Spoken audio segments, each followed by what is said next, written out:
Itu orang kalau mau masuk neraka tidak jadi, ya, ya nggak apa-apa ya, diatur sendiri. Jadi di antara syafaatnya Quran itu orang nggak jadi masuk neraka. Jadi syafaat itu ada dua, dari neraka diangkat ke surga, dan itu bisa lama itu. Nah, tapi kalau syafaatnya Quran itu yang belum masuk neraka supaya nggak jadi masuk neraka. Karena neraka juga punya aturan, dia juga kena aturan fikih. Jadi, lo betul ini, tak ada hujan. Jadi kena konstitusi apa? Fikih. Sama tak ceritani syafaatnya Quran itu ada orang itu beling itu fasik. Itu dia hafal surat Tabarok, hafal betul. Tabarakalladzi biyadihil mulku wa huwa ala kulli syai'in qadir alladzi khalaqal mauta wal hayata. Pertanyaannya gini, boleh enggak orang menginjek surat Baqarah? Boleh enggak? Enggak. Padahal orang hafal Quran itu artinya ayat itu ada di hatinya. Fa inna wa ta'ala la yu'adzibu qalban wa al-Qur'ana. Allah tidak akan menyiksa hati yang menyimpan Quran, yang jadi flash disknya Quran, yang jadi rekaman Quran. Singkat cerita orang ini hafal. Pas ketemu Mungkar Nakir prosedur kan, ini orang fasik mau diantemin sama Mungkar Nakir. Prosedur ya, dia kan prosedur standar. Si surat Tabarok akhirnya menjelma jadi seseorang yang gagah berani. Kamu nggak boleh nyiksa orang ini. Saya ini kalamu. Kalau kamu nyiksa dia berarti nyiksa saya. Kamu berani sama kalamu. Wah ya tidak berani jadi Mungkar Nakir. Tapi orang itu nakal, harus saya gebukin. Tapi kata Quran tadi, tapi saya di situ pasti kena saya. Oh debat, nggak ada lajnahnya, ini nggak ikut. Kalau Gus Verjon ikut jadi lajnah. Kalau jadi lajnah pasti kroninan. Kalau santrinya dimenangkan nanti. Wah, akhirnya debat. Ya sudah kita ketemu Allah. Akhirnya Mungkar Nakir sama Quran tadi surat Tabarok datang sowan sama Allah. Terus kata Allah, memangnya kenapa Mungkar Nakir? Saya harus nyiksa dia karena dia fasik ya Allah. Memangnya kenapa surat Tabarok? Saya ada di situ. Menurut aturan orang tuh nggak boleh injak-injak Quran. Kalau dia nutuk saya, nutuk Quran, itu harus dikasih tahu fikihnya Mungkar Nakir. Akhirnya Allah ngendikan gini ke surat Tabarok, ya sudah terserah kamu. Kalau terserah kula Gusti, Mungkar Nakir nggak boleh nyentuh orang ini. Ya sudah selamat. Sehingga terus itu sama baca di termasuk mujizatnya surat Tabarok di tafsir Ibnu Katsir banyak. Karena tadi logikanya malaikat itu juga kena aturan fikih. Sehingga banyak ulama termasuk Said Muhammad ngendikan pertanyaan Mungkar Nakir itu tidak semua orang kena.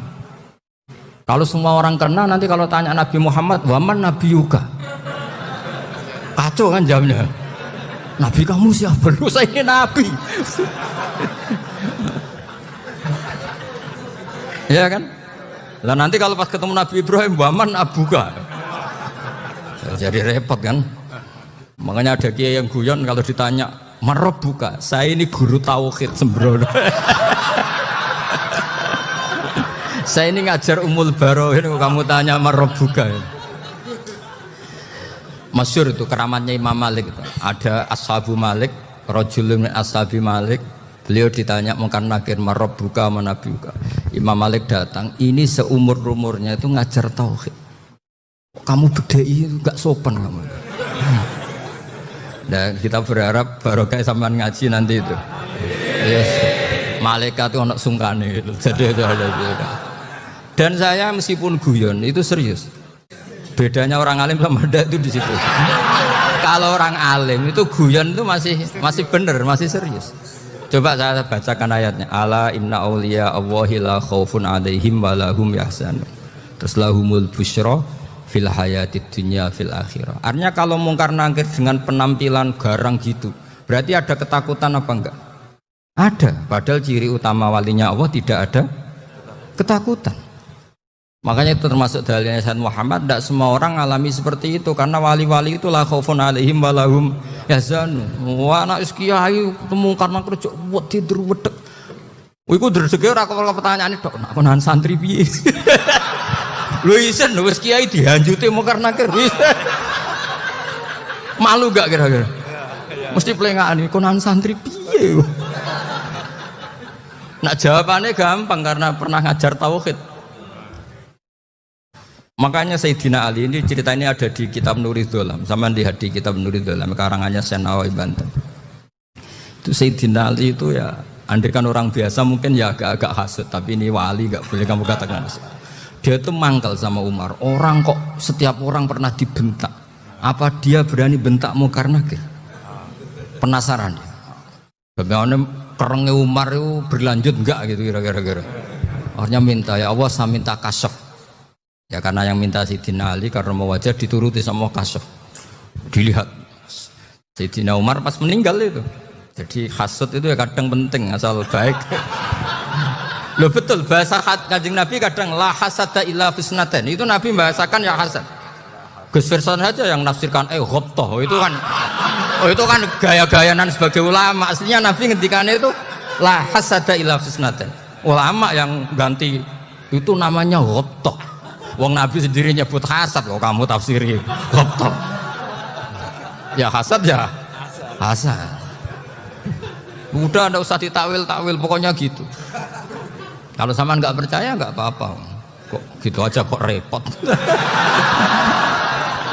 Karena sama nggak percaya kemungkinannya dua. Satu nggak ngerti. Dua sama-sama alim kan dari awal kalau sama-sama alim kan laisali alimin ayuqallida aliman akhor. Kita nggak perlu saling mengikuti. Ngapain hasud? Biasa aja. Akhirnya Sayyidina Ali kasih. Pas Umar bangun, setelah mati kan bangun, setelah meninggal bangun. Munkar Nakir datang dengan perangai yang sangat garang. Itu digambarkan Sayyidina Ali matanya itu kalkidril ghali. Kayak apa kendil yang apa mengangang.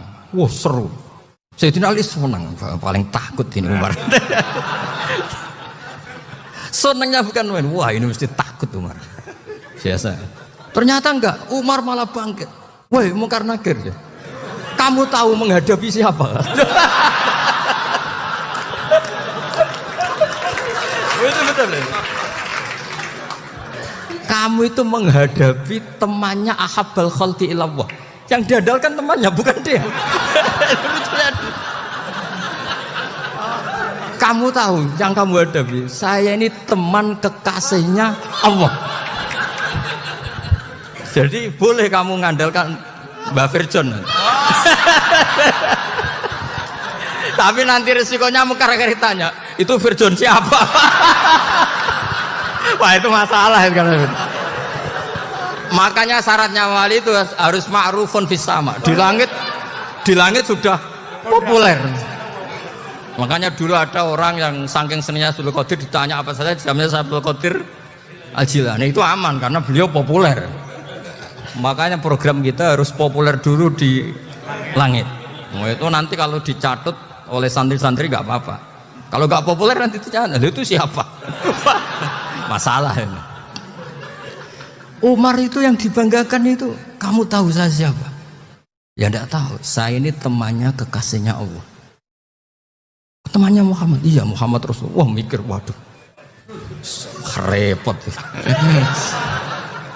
Loh di dunia aja gitu kan, temannya presiden, temannya panglima, apalagi ini temannya Sayyidul Awalin wal Akhirin. Di dunia aja bilang temannya presiden, menteri, orang sudah takut, apalagi ini temannya Sayyidul Awalin. Yang Munkar Nakir terus konfirmasi sama Allah, gimana ya Allah ini ngadepi. Sebetulnya diandalkan itu temannya, bukan dia. Wah, akhirnya sama Allah dibilang, ya bu, ya sama seorang seperti itu bu yang sopan. Terus semenjak itu Munkar Nakir itu nggak selalu berpenampilan seperti itu, sangat. Jadi semoga itu konsisten sampai nanti. Jadi kamu kalau ingin nggak takut Munkar Nakir jadi wali dulu.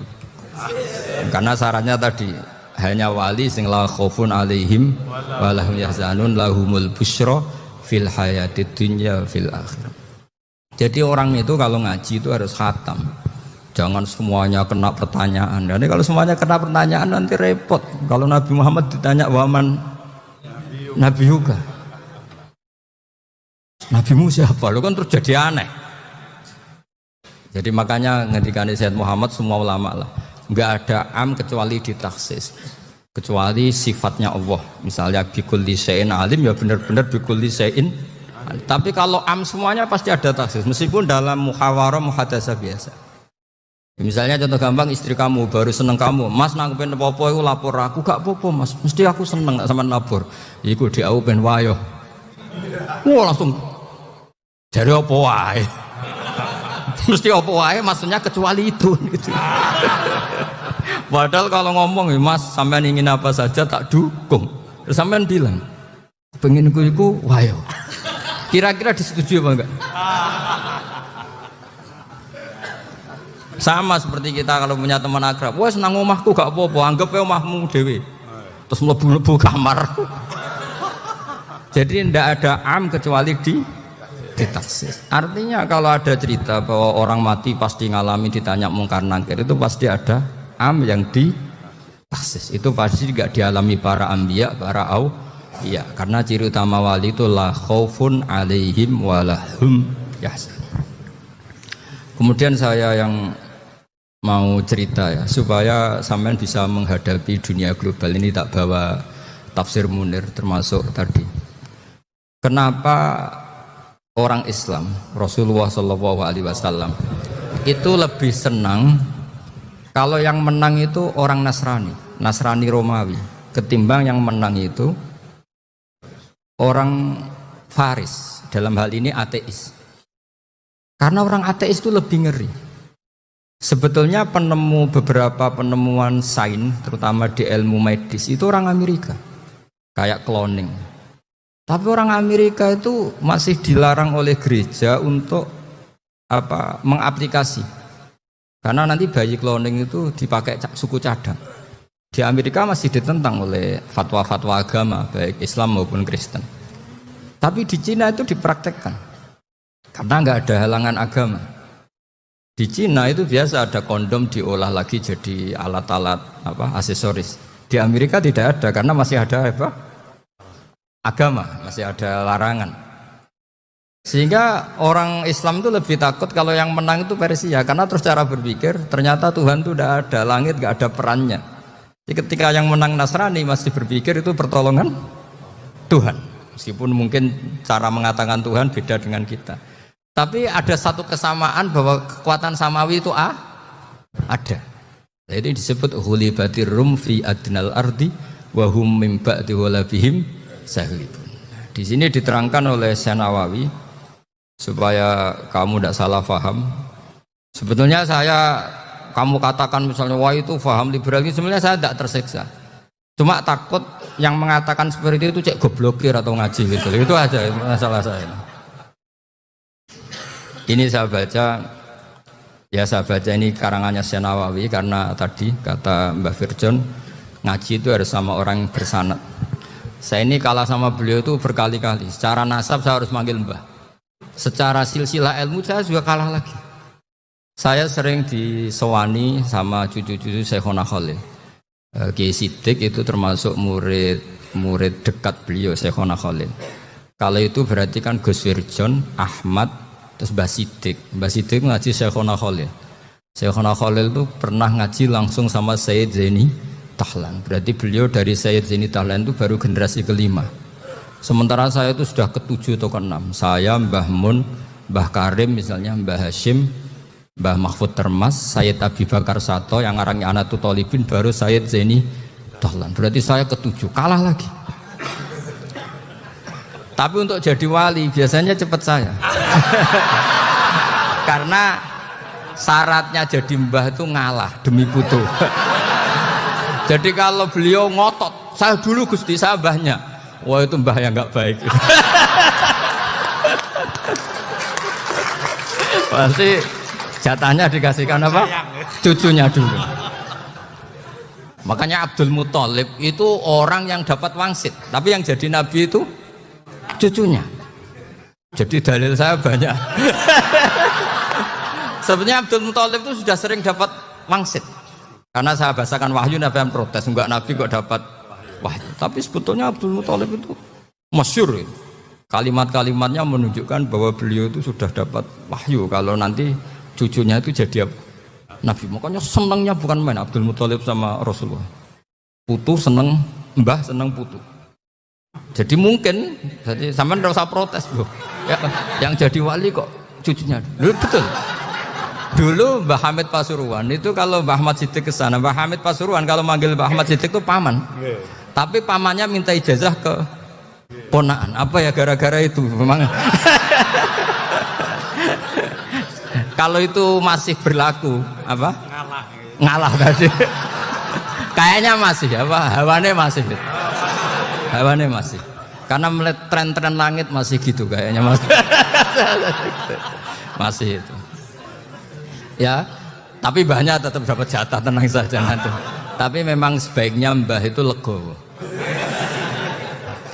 Rasulullah Muhammad SAW itu terkenal min dzurriyyati Ibrahim.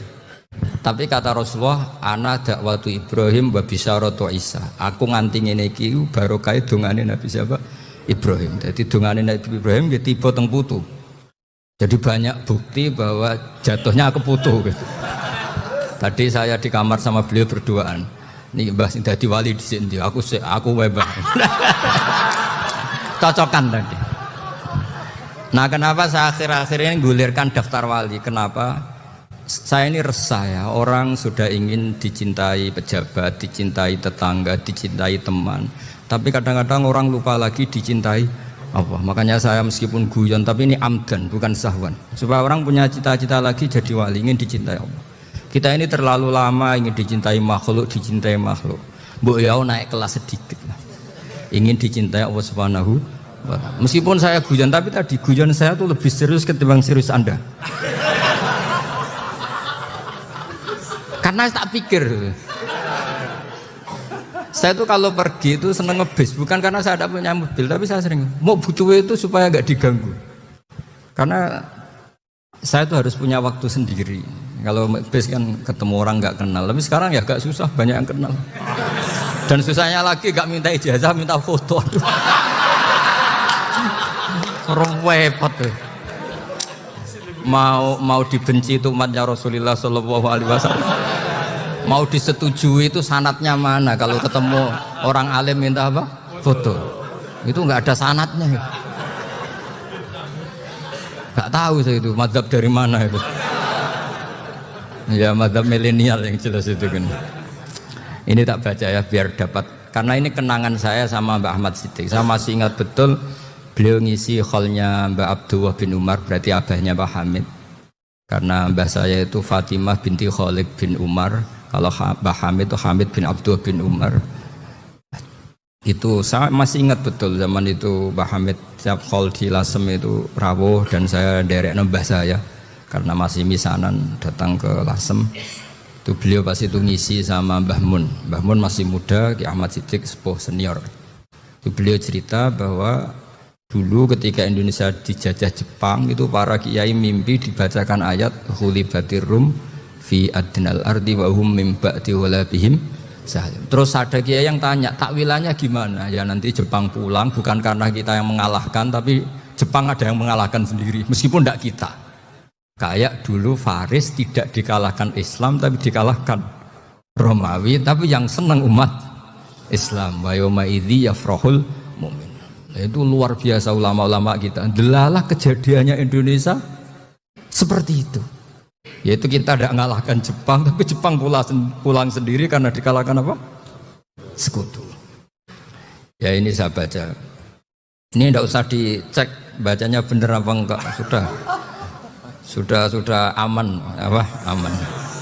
Karena kalau saya salah itu ya sengaja. Artinya ya sengaja. Ya biasa maksudnya. Saya kemarin ngisi di Pondok Peloso, di Pondok Al Munawir Jogja. Salah itu ada dua. Ada salah memang benar-benar salah. Itu enggak apa-apa, bisa dimakfu. Karena mesti sangke wong goblok salah yang terus itu. Ada salah bawaan ilmu, itu repot tuh dadaninya. Karena misalnya kita yang biasa belajar qiraah safah wa yahsibuhu, mesti diulang lagi wa yahsabuhu. Karena qiraahnya Imam Asim itu hasibah yahsabu bi fathis sin. Sementara kita kalau ngaji kitab kulino yahsibu. Sehingga kita yang biasa belajar safah itu kalau baca kitab itu kayak orang bingung. Kadang-kadang yang ngaji juga bingung, Gus Pak mocok di bulan pelin. Ya tepat-tepaan. Ada yang mengatakan Gus Pak bingung, ada yang mengatakan Gus Pak alim alamah. Ya tepat-tepaan nasib tadi. Karena memang ya sab'ah memang seperti itu. Misalnya kufuan. Kufuan itu Imam Asim baca kufuan. Tapi beliau punya murid namanya Syu'bah. Itu kalau baca kuf'an. Makanya kita itu, ini kan khataman Quran ya, jadi saya menyinggung sedikit tentang qiraah sab'ah. Tadi beliau juga sudah tak kasih kitab saya Hifdzuna Liyadal Mushaf. Sama tak ajari latihan sab'ah, memang angel ya. Makanya yang nggak bisa itu wong pinter. Sudah tahu angel ya nggak usah diteruskan kan. Orang menghindari barang angel itu pinter apa goblok? Pinter. Berarti wong goblok pinter. Saya tuh makanya sama orang goblok tuh respect. Jadi orang alim tuh angel apa gampang? Angel. Menghindari barang angel pinter apa goblok? Loh, orang menghindari barang angel pinter apa goblok?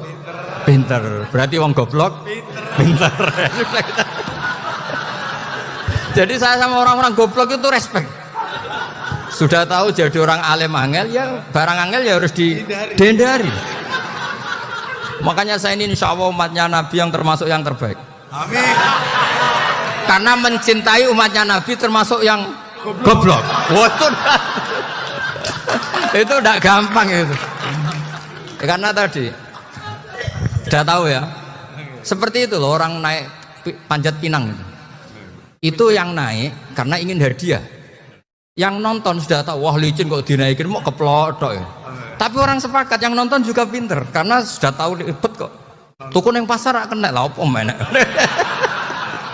Sama-sama juga gitu. Ngalim tafsir angel, ngalim fikih angel, tak karek ngaji ngerekam kan gampang. Itu pinter apa goblok? Pinter. Iya. Makanya kula niku mbok burohno ngono tok. Saya tadi dinasihati Mbak Firjon, muga-muga hati saya selamat. Saya itu meskipun kata orang banyak, muhibin saya banyak, tapi saya insya Allah tidak riya. Saya itu pakai kitab namanya Tasbidul Fuad, itu karangannya Sayyid Abdul Al-Haddad. Ketika beliau punya muhibin banyak ditanya, bagaimana ya Habib Anda menjaga hati Anda? Jamnya Sayyid Abdul Al-Haddad itu unik. Innama azzamu Allah. Mereka itu sebenarnya menghormati Allah. Cuma butuh sarana, dan itu saya. Jadi saya tahu sampean semua itu mencintai Quran, mencintai sunnah Rasul, mencintai hadis-hadis Rasul. Cuma sampean kan karena nggak paham, terus manfaatkan saya. Jadi sebenarnya saya ini korban. Korban. Jadi saya mau riak gimana? Korban kok mau. Bangganya di mana tuh? Coba sampean misalnya ngaji tafsir, belajar sendiri kan susah. Terkibnya susah, maknanya susah, bahkan beli kitabnya kadang tidak kuat.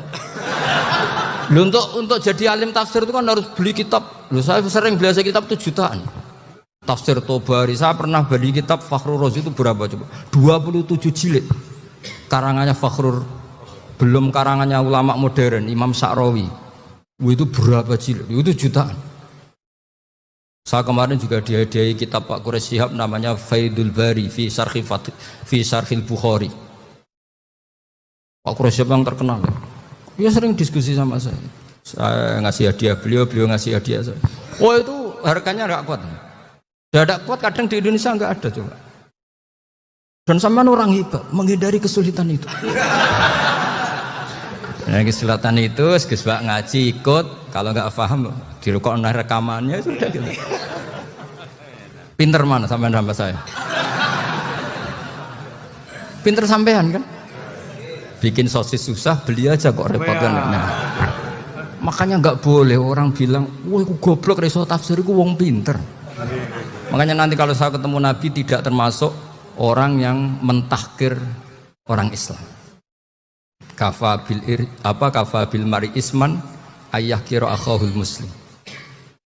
Jadi cukup orang itu dosa kalau menyepelekan orang Islam. Termasuk darani sampean goblok itu dosa. Caranya enggak darani goblok ya tadi di logika tadi. Alim itu angel.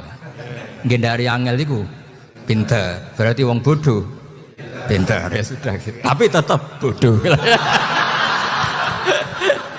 Tapi ini satu cara untuk saya respect gitu. Coba orang yang ngaji tafsir saya banyak, mungkin ribuan. itu sebetulnya mencintai Quran. Karena Quran adalah kitab suci yang panduannya umat Islam. Sangat mencintai Quran. Terus kemudian mereka nggak paham. Terus mencari orang yang memahamkan. Burohno lah cara Jawane. Terus keren saya itu di mana coba? Lah terus mereka kurang ajarnya gini, kalau paham itu ya alhamdulillah paham. Kowe nak ngaji Gus Bae ngono tok. Tapi nek ora paham, ora nyalano akal ya. Mari Gus Bae ana nerangno cepet, mulane aku gak paham. Ora kok nyalano teke sing lelet tuh. Oh kan Masya Allah, naudzubillah tenan. Sebetulnya tingkat kurang ajarnya tinggi Gus sebenarnya. Jadi kalau nggak paham itu kadang nggak nyalahno uteke. Kayak mau misalnya, mau mari mikir aja jelas. Padahal misalnya jelas orang mesti paham, bodoh. Paham? Jadi kata Sayyid Abdul Haddad, innama azzamu Allah. Sebenarnya mereka itu sangat menghormati Allah.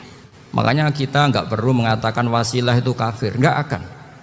Karena orang tawasul sama Rasulullah itu ingin dapat ridhonya Allah lewat orang yang dicintai Allah.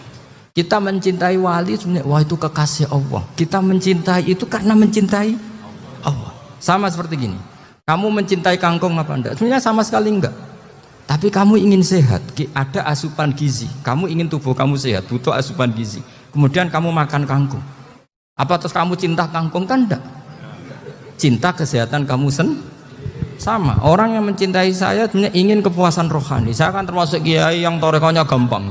Ini swarga kan akhirnya penggemarnya banyak. Coba kalau kamu neraka. Wah, jadi sebetulnya Anda mencintai kepuasan Anda sendiri. Nah, saya ini korban. Makanya untuk masuk surga cepat saya. Korban itu cepat. Da'watul mazlum la turaddu kan gitu. Laisa bainahu wa bainallah hijab. Jadi saya kalau dongo langsung seret langit. Karena mazlum. Saya sinau tafsir, coba sampean bayangkan ada tafsir itu sudah 27 jilid. Sing ngarang Fakhrul Razi itu buletnya bukan main. Karena dia ahli filsafat. Buletnya Masya Allah. Sudah gitu sinau Jalalain kadang dikomen oleh Sawi. Sudah kita percaya Jalalain jebule dibuli Sawi. Percaya Sawi dikandani, oh iku Maliki rasofi, ribet. Sudah gitu sinau Qurtubi, sinau tafsir Tobari itu susahnya. Belinya susah, belajarnya susah. Padahal saya punya keluarga, punya istri, punya anak. Bayangkan kalau istri saya rewel gak istri sampean. Wah itu, tapi alhamdulillah enggak. Sama sekali enggak. Allah sudah milihkan, wah ini bahaya kalau punya istri rewel. Imam Sibawai itu kitabnya banyak, tapi yang terbukukan hanya kitab Sibawai. Karena beliau kalau sudah belajar lupa istri. Hanya pas beliau di pasar, kitabnya dibakar semua sama istrinya. Karena dianggap saingannya. Ternyata yang dicerai tidak kitabnya, malah istrinya. Itu Imam siapa? Sibawai. Tapi alhamdulillah kitab saya nggak terbakar, aman. Saya teruskan. Jadi untuk menjaga riya dilatih innama azzamu Allah. Sebenarnya mereka itu menghormati Allah. Sehingga wasail-wasail itu sebenarnya nggak pernah jadi subjek pelaku utama, enggak. Tetap Allah. Sebab itu kata Sayyid Muhammad, kamu kok mengatakan wasilah itu kafir itu gimana? Ketika innallaha qad ba'atsa lakum taluta malika. Talut itu ya manusia. PD-nya itu apa? Inna ayata mulkihi ayyatiyakumut tabut fihi sakinatum mir rabbikum wa baqiyatum mimma taraka alu Musa wa alu Haruna tahmiluhul malaikah. Jadi beliau PD itu kalau bawa sunduk semacam peti sakti, sing di situ ada baqiyatum mimma taraka alu Musa wa alu Haruna tahmiluhul malaikah. Ya kayak semacam jimat ya. Tapi saya bukan mensyariatkan jimat enggak, karena nanti banyak penjual yang pembohong juga gitu loh. Cuma cerita, kamu tidak usah mengatakan kafir. Dulu Tolut PD-nya kalau bawa sunduk semacam peti kesaktian yang di situ ada baqiyatum mimma taraka alu Musa wa alu Haruna tahmiluhul malaika. Sehingga Khalid bin Walid meskipun beliau sahabat dan menyaksikan wajah Rasulullah sallallahu alaihi wasallam, itu bawa sya'aratun min sya'aratihi Rasulullah sallallahu alaihi wasallam, bawa rambutnya Nabi. Perang kemana-mana itu diletakkan di pecinya. Nanti sama tanya lagi, masa pakai peci Khalid bin Walid ini? Wah panjang, sampai itu repot. Sampai tak warai ngaji usul fikih. Usul fikih itu kalau ngaji itu ada istilah tangkihul manat. Ini mestinya wilayah yang kita bisa berdebat sama Mbah Firjon. Dulu itu musuh saya karena saya mewakili Anwar, beliau mewakili Peloso. Tapi tahu-tahu kalah tua terus saya mengundurkan diri. Di fikih itu ada istilah, ada tangkihul manat, ada tahqiqul manat, ada tangkihul manat. Tangkih itu kira-kira gini, lafadz hadis itu dibuang sekian untuk tahu bahwa itu madarul hukmi. Misalnya gini, tak beri contoh paling gampang. Sama harus paham, kalau nggak paham nggak pinter-pinter. Ja'a a'rabiyun ila Rasulillah sallallahu alaihi wasallam. Ya karena ini menghormati Mbah Ahmad Siddiq, beliau orang alim, jadi ngaji ini tetap ada suasana alim. Ya harus ada suasana alim, nggak perlu jadi orang alim tadi susah. Sudah ngindari susah itu pintar, sudah itu aja. Jadi orang alim susah, ngindari barang susah pintar. Berarti orang tidak alim pintar. Nah, meskipun tetap sudah itu pegangi sampai mati nanti. Loh, jadi orang alim tuh repot. Itu kata Imam Ghazali, kalau orang alim kalau mau masuk surga itu sama Allah nggak boleh. Kif, kamu nggak boleh langsung masuk surga. Coba cari umat kamu, syafaati dulu. Nah, saya takut nyari sampean nggak bisa kembali. Saya tidak punya rencana itu. Pokoknya mau masuk. Boleh sampean kuaduan, aduan balik raroh deh, wah repot nanti saya. Berat jadi orang alim itu berat. Ya saya teruskan ya.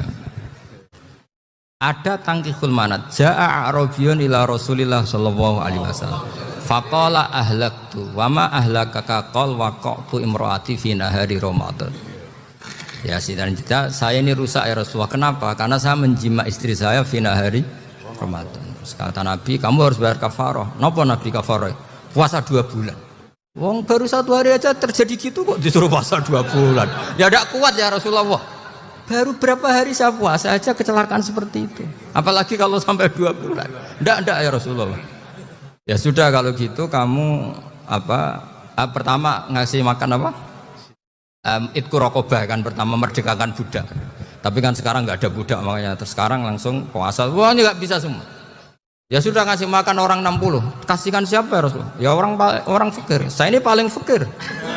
Di kampung saya ini orang paling fakir. Jadi mulai dulu orang fakir itu hubungan suami istri itu paling lancar mulai dulu. Makanya orang fakir itu anaknya banyak karena hiburannya hanya itu. Wong Ramadan aja. Coba mau ke ATM nggak punya uang, mau antri di bank nggak punya, mau apa coba? Itu mulai dulu. Ini sanatnya mutasil. Wah, akhirnya sudah sanksinya kan tadi ya itqu raqabah atau puasa 2 bulan berturut-turut atau ngasih makan 60 orang miskin. Lalu kata ahli usul fikih, kata a'rabi dibuang, nggak menjadi catatan hukum. Orang kota pun kalau melakukan itu juga kena sanksi yang sama. Imro'atau juga dibuang. Andai kan itu dilakukan untuk amatnya juga ketentuannya sama.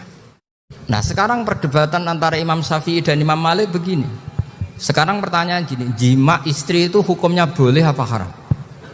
Boleh kan? Lalu kalau ada orang tanpa udzur kemudian makan siang-siang, cara Imam Malik hukumnya sama, harus kena sanksi yang sama. Karena sama-sama hadku hurmati Ramadan bi ghairi udzrin syar'iyyin. Sama-sama merusak hukum Ramadan tanpa udzur syar'. Lu jima itu tidak zina. Kan hukumnya jaiz.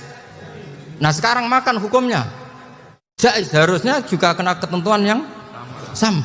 Cara pikirannya Imam Malik. Nah alhamdulillah Imam Syafi'i gak setuju. Wah cara setuju repot. Bahkan orang-orang Syafi'i sudah punya khilaf, kalau gitu minum dulu. Iya biar kena. Iya biar iftarnya pakai minum. Setelah minum baru jima kan. Iya. Ini sudah menyiapkan khilafnya. Ini khas Syafi'i ini, bongsong rekayasa hukum. Nanti bisa belajar jauh cara ngakali hukum. Makanya guyonan yang masyhur Gus Dur itu gitu. Ada seorang kiai atau Gus lah, ya punya salah. Namanya manusia akan punya salah, entah cangkruk entah apa, pokoknya punya salah. Ada wartawan yang ngiranya semua kiai itu orang suci. Sehingga tanya sama Gus Dur, Gus itu ada kiai kok, ya pokoknya salah lah. Gitu. Tapi jangan bayangkan dosa besar, enggak, kecil-kecil aja. Itu gimana itu? Padahal kiai kan orang suci. Jawabnya Gus Dur lucu. Ya justru yang boleh salah itu para kiai. Kalau kamu nggak boleh. Loh kok bisa Gus? Karena mereka tahu caranya tobat. Repot. Kalau kamu nggak tahu caranya. Sama pelanggaran hukum itu ya harus pakar-pakar hukum. Ya. Itu yang tahu caranya yang rekayasa. Kalau kamu ya kena pasal kan ya. Jadi kamu jangan niru saya ini punya sekian cara untuk nah itu namanya khilah. Makanya kata Sayyid Muhammad, kamu tidak usah anti khilah. Karena Abu Hanifah itu membolehkan khilah, kitabul khiyal. Yang penting kamu soleh dulu. Setelah soleh nanti Allah maklumi. Soleh dulu, syaratnya soleh dulu. Kalau tidak soleh jangan. Contohnya gini, ada orang mau puasa lemes sekali, mau makan. Gampang, kalau langsung makan kan kayak hadku hormati Ramadan biwiri udrin sarian. Aku langsung mau jembera sowan Mbah Firjon. Sudah status saya apa? Musafir. Nah, sudah berangkat aja sampai Tuban makan. Nanti kalau nggak jadi ya nggak apa-apa sudah. Kan mulai pergi sudah musafir. Saya tidak tahu nanti malaikat tertarik gebuki nggak tahu. Tapi itu ada khilahnya, asal soleh lah. Karena kata Sayyid Muhammad dan semua kitab mengatakan itu. Kalau sampean nggak tahu ya kebablasan. Nabi Ayub, nabi yang terkenal gudikan itu siapa? Ayub ya. Nah, itu yang Israiliyatnya akan seru lah. Gudikan dikukur bek kreweng itu terlalu lah kalau itu. Untuk kreweng konti, orang Arab orang kreweng itu sudah masalah itu. Singkat cerita. Nabi Ayub ketika diasingkan kaumnya itu kan nggak punya sumber makanan. Lah orang lelaki itu mulai dulu egois. Istrinya Nabi Ayub itu cantik sekali, udah cantik rambutnya bagus. Makanya kamu nggak usah tanya kenapa istrinya kayak banyak yang cantik. Ya,